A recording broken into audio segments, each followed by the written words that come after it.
Next question, মৌলিক উৎপাদক পদ্ধতিতে 96 এবং 404 এর গসাগু নির্ণয় করো, মানে এইচসিএফ বাইর করতাম আমরা না। এইচসিএফ বাইর করাটা যেহেতু খুবই সহজ পদ্ধতি, তবুও আমরা একদম বাঙ্গাইয়া জিনিসটা আলোচনা করবো, যেহেতু আমরা কোনো ধরনের ছাড়তাম না উইক পয়েন্ট ছাড়তাম না। দেখো এইচসিএফ বাইর করার জন্য আমরা এরকম বাইর করি, এইচসিএফ এলসিএম এগুলো এইভাবে বাইর করি, ঠিক আছে? বাইর করবো কীরকম, 2 4 দুগুণা 8, আর এদিকে 1 গেলে কত হইব 16, 8 দুগুণা 16, এর মানে 48 দুগুণা 96, এরপরে এলাম 24 দুগুণা 48, 24 দুগুণা 48, 12 দুগুণা 24, 12 দুগুণা 24, 6 দুগুণা 12, 3 দুগুণা 6। আর এটা যদি আমি বাইর করি, এলসিএম বাইর করি, তাহলে আমি কি বাইর করলাম, দেখো 200 2 দুগুণা 404, 101 দুগুণা 202। আশা করছি বোঝা গেছে জিনিসটা।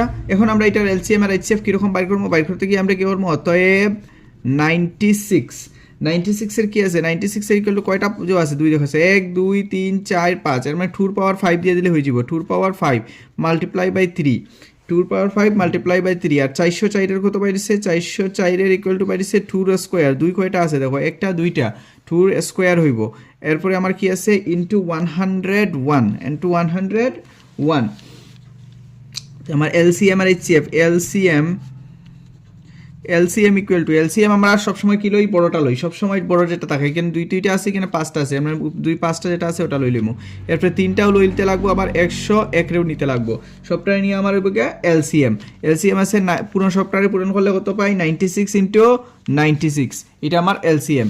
এখন আমার এইচসিএফ কত পায়, আমার এইচসিএফে আমরা কি করি, সবসময় ছোটোটা লই, এখানের মধ্যে কোনটা ছোটো, 2 স্কোয়ারটা ছোটো, আর বাকিটাই ম্যাচ খান না সদের টার লইতাম না, 2 দুগুণা কত হইব 4, আর আমার এইচসিএফ কত বাড়িছে 4, আর এলসিএম বাড়িছে 9696।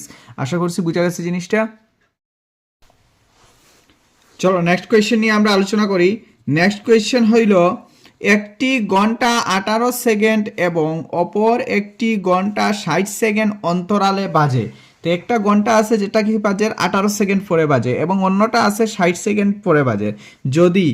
যদি এখন দুইটি ঘন্টায় দুটোটাই একসঙ্গে বাজছে, তবে কত সেকেন্ড পরে ঘন্টা দুটি পুনরায় একসঙ্গে বেজে উঠবে।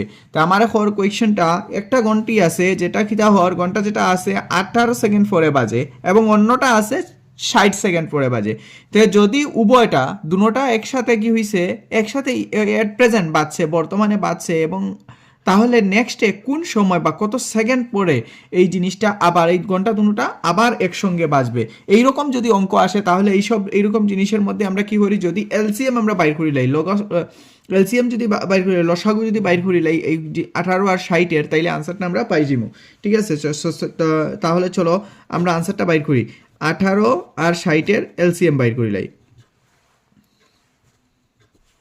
2 দিয়ে আরম্ভ করি, 9 দুগুণা 18, 30 দুগুণা 60, 3 তিরিকা 9, 3 দশে 30।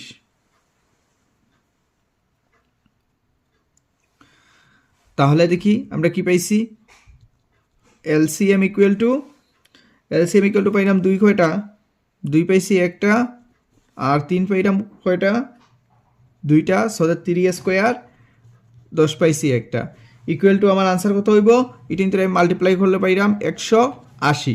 সো দ্যাট আমরা হইতে পারি, অতএব 180 সেকেন্ড পরে ঘন্টা দুটি পুনরায় একসঙ্গে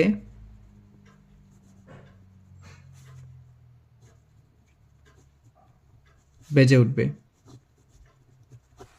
আশা করি বোঝা গেছে জিনিসটা।